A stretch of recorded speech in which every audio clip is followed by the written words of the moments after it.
Bonjour, Caroline Dia, chargée de mission CNAM Centre. Cette étude est commandée par le comité d'orientation régionale et porte sur la foi dite nationale pour être entièrement suivie à distance.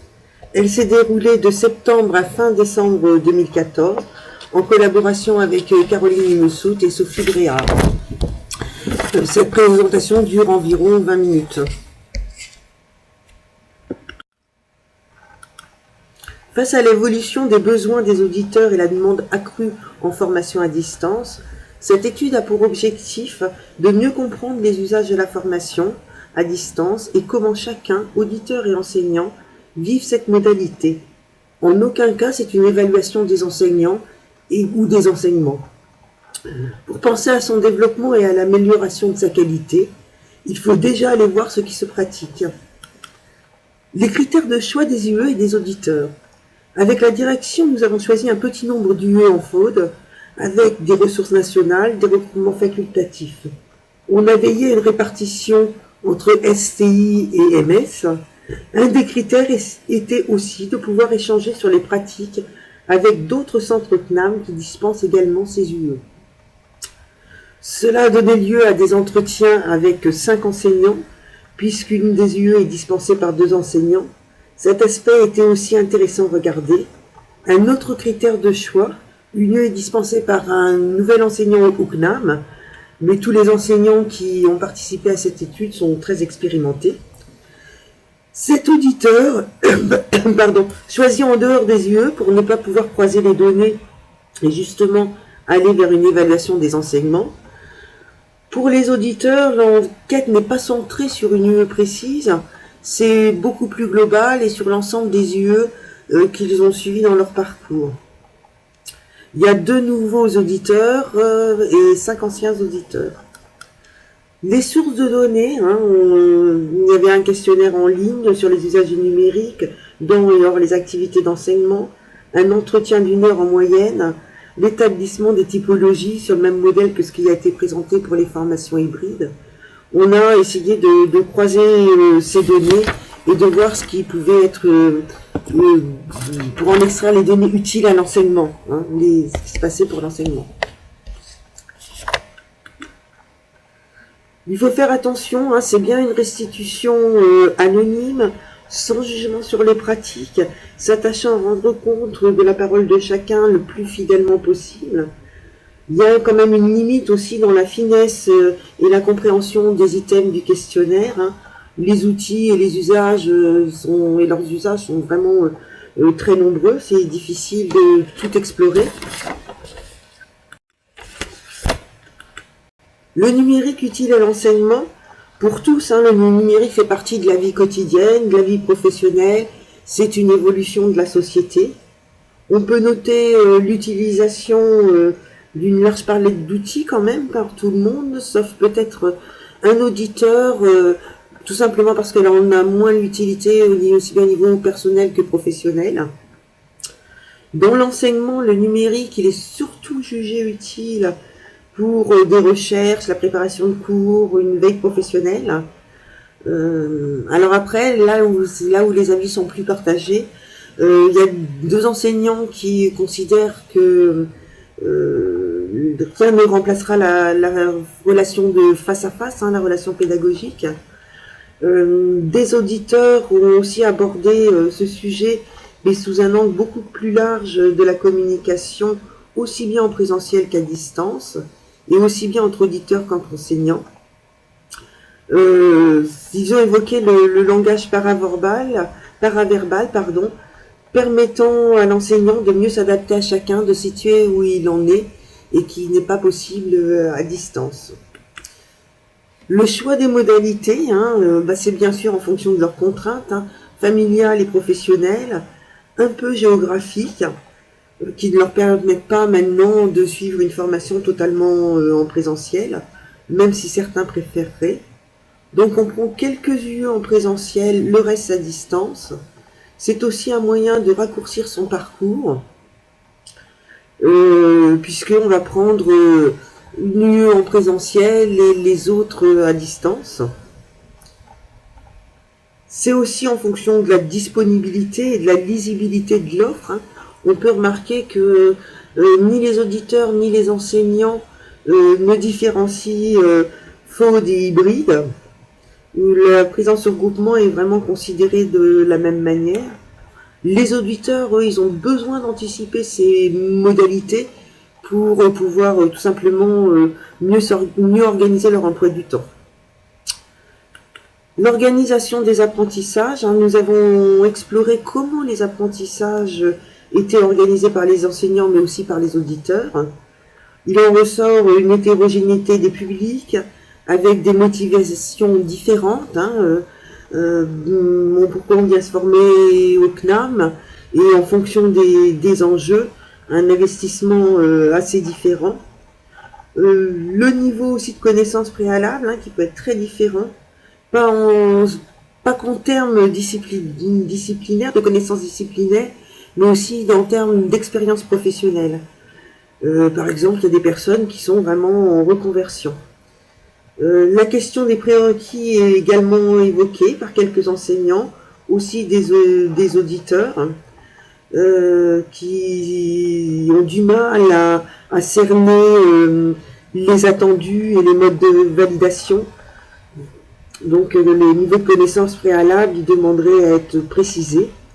Il y a des rythmes et des organisations personnelles très différents, avec des auditeurs qui travaillent tantôt certains que le week-end, d'autres qui ont du mal à programmer leurs apprentissages. Certains auditeurs apprécient l'ouverture des séances de manière progressive. Ils ont moins le sentiment d'être devant une montagne. D'autres, au contraire, ont besoin d'une vue d'ensemble. Et sur ce point, les enseignants sont partagés entre un grand respect du rythme de chacun et le souci de guider, sans toutefois noter une réelle différence dans les apprentissages. Tous les auditeurs, en tout cas, apprécient d'avoir une feuille de route, une planification, et de pouvoir mieux identifier les priorités. En ce qui concerne les ressources, elles sont d'une manière générale jugées de très bonne qualité.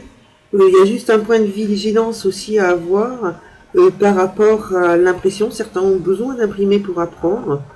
Donc il y a ce point de vigilance, notamment avec les PowerPoint. Ça m'était rapporté plusieurs fois, avec beaucoup de pages qui ne présentent pas forcément un intérêt comme support de cours imprimé. On les a également interrogés sur le travail collaboratif.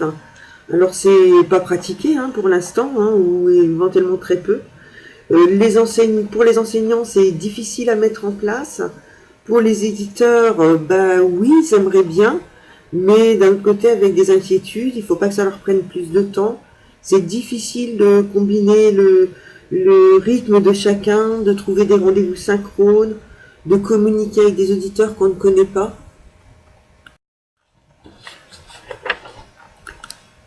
Alors, les auditeurs interrogés s'efforcent à être présents au regroupement. Ils disent que c'est important parce que cela rythme quand même les apprentissages.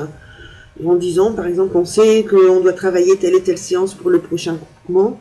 Et dans ce cas, tout le monde vient en ayant étudié la même chose, qui facilite les échanges. Certains enseignants interrogent en amont les auditeurs pour connaître leurs besoins et adapter les contenus des groupements. C'est aussi l'occasion de partager des savoirs acquis en situation de travail. Cela permet aussi de voir comment cela se passe dans les entreprises, et même pour certains de trouver des pistes d'emploi. Tout le monde regrette le petit nombre de participants et que ce ne soit pas toujours les mêmes, car cela, pour la limitation des échanges, non seulement dans les groupements, mais aussi hors des groupements. Ils souhaitent tous, quand même, les auditeurs, que pour faciliter ces échanges, que certains groupements soient moins sur un mode transmissif. Les comptes rendus et le streaming sont appréciés, même pour ceux qui viennent en présentiel. Ils les ont utilisés pour revoir des points de cours, car pour certains, il est difficile d'être dans l'échange, la prise de notes. Il n'y a vraiment qu'une personne qui est très autonome, qui vient au regroupement, qui n'a pas regardé et n'a pas utilisé. Alors le tutorat, lui, il y a une grande demande de personnalisation, hein, avec des retours très personnalisés sur les devoirs envoyés par mail à l'enseignant. Les délais de réponse, en général, ils sont vraiment, au moins en région centre, hein, jugés satisfaisants, avec certains enseignants très présents et à l'écoute, mais l'inverse existe aussi. Les auditeurs ont quand même conscience que, à distance, chacun a son propre rythme, hein, enseignant, auditeur. Par exemple, l'auditeur qui ne peut travailler que les week-ends, il n'attend pas forcément une réponse immédiate de la part de son enseignant, mais il note juste que, bah oui, il y a un décalage entre le moment où il a posé sa question et où il pourra exploiter la réponse, hein, que le week-end d'après. Le tutorat proactif, alors lui, il est peu pratiqué, mais très apprécié, surtout quand il est individualisé et vu comme un soutien motivationnel. Certains enseignants mettent en place des tableaux de suivi des auditeurs. La communication, ben on l'a vu principalement par mail avec les enseignants. Les auditeurs ont du mal à communiquer entre eux quand ils n'ont pas eu l'occasion de se rencontrer. Les forums sont très peu utilisés. Quand ils sont utilisés, c'est pour des informations essentiellement d'ordre organisationnel. Donc on va les consulter, mais on n'y poste pas forcément des choses. Quelquefois, c'est quand même utilisé par les enseignants pour des questions qui leur ont été posées par mail et dont la réponse peut intéresser tout le groupe de formation. D'un côté, si les auditeurs souhaitent avoir plus d'échanges entre eux, d'un autre côté, ils veulent que ce soit pertinent par rapport à leurs apprentissages, et puis encadré dans des fils de discussion organisés, et pour ne pas y passer trop de temps. Il y a toujours ce souci de rentabiliser son temps. Les outils numériques, alors le gros scoop du jour, c'est Pléiade qui manque d'ergonomie, aussi bien les auditeurs que les enseignants, hein. Ce qui amène certains enseignants à communiquer en dehors de la plateforme. Mais en général, les outils du web et du numérique, même en présentiel, sont peu utilisés. On a plutôt affaire à des ressources type texte. Certains auditeurs pensent que la pratique des outils de veille, des réseaux sociaux, des outils collaboratifs relèvent de pratiques individuelles et ils ne souhaitent pas que leur utilisation dans la formation soit plus développée, tout simplement aussi par peur de se disperser, hein. Tous pensent que seuls les outils spécifiques à la discipline doivent être utilisés. Par exemple, il y en a qui ont des outils de gestion en économie ou spécifiques en maths, etc. Alors là, le dernier point, la classe virtuelle. Un seul enseignant, là, au moment de l'enquête, en avait une expérience en tant qu'apprenant et n'avait pas encore pu mettre en œuvre dans son lieu. Tous se montrent intéressés et demandent à voir. Pour les auditeurs, aucun n'en avait l'expérience. Par contre, ils ont quand même beaucoup de questionnements, hein, sur comment cela va être mis en place, si c'est à la place des groupements, si c'est en plus, si c'est en individuel, si c'est le soir, etc. pour pouvoir aussi s'organiser. Alors, ce qu'on remarque, c'est un manque de lisibilité de l'offre, hein, et des modalités des UE. Il y a encore du travail à faire. Un des axes pour rendre l'offre plus lisible et attractive, c'est réinvestir le cœur de métier de l'enseignant, c'est-à-dire essayer aussi de recréer une relation pédagogique à distance en formalisant le tutorat, avec deux grands axes de travail: soutenir les apprentissages et favoriser la communication. Pour soutenir les apprentissages, on peut proposer de mettre systématiquement un planning détaillé des UE, avec les dates, les activités proposées, etc. Les prérequis, ils sont déjà mentionnés dans la fiche descriptive de l'UE, qui peut être mise en ligne dans l'UE elle-même.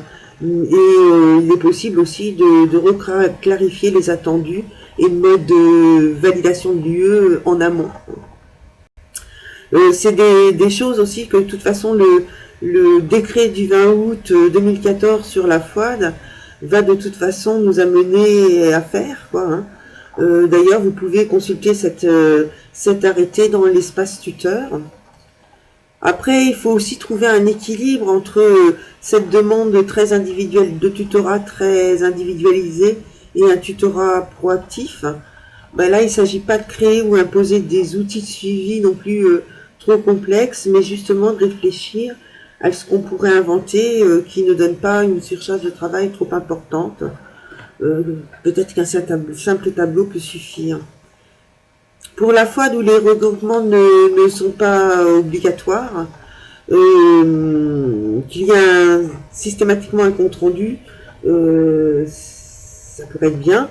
Et puis après, il y a une réflexion aussi à avoir en ce qui concerne le streaming pour rendre cela plus facile et accessible à tous. Une charte tutorale, hein, aussi. Un travail est déjà entamé dans ce sens, hein, suite à l'UE Prof mise en place en juillet dernier et qui a été renouvelée ce semestre dernier. Il s'agit dans un premier temps de créer une charte commune que chaque enseignant pourrait éventuellement adapter. Le second axe, hein, favoriser la communication entre les auditeurs par la connaissance des uns des autres, alors que c'est bien dans les pratiques en présentiel. À distance, il n'y a aucune présentation de l'enseignant, ni même des auditeurs, ce qui veut dire que si un auditeur ne va pas au groupement, il ne peut rien savoir sur son enseignant. Plus utiliser aussi les forums et développer comme ça, essayer de développer un sentiment d'appartenance à un groupe et de développer le tutorat par les pairs. Développer l'utilisation des classes virtuelles auprès des enseignants. Il est prévu de faire un module auto-formatif sur les aspects techniques et pédagogiques et de le mettre à disposition d'ici septembre dans l'espace tuteur. De même qu'il est prévu d'améliorer l'information des auditeurs sur cette modalité. Alors bien sûr, on remercie l'ensemble des personnes qui ont participé à cette enquête et nous espérons que ce retour sur cette étude vous a intéressé. Nous reviendrons vers vous en reprenant la publication d'une newsletter spécifique sur le e-learning et pour vous permettre de suivre l'avancée de nos travaux. Et merci de votre attention.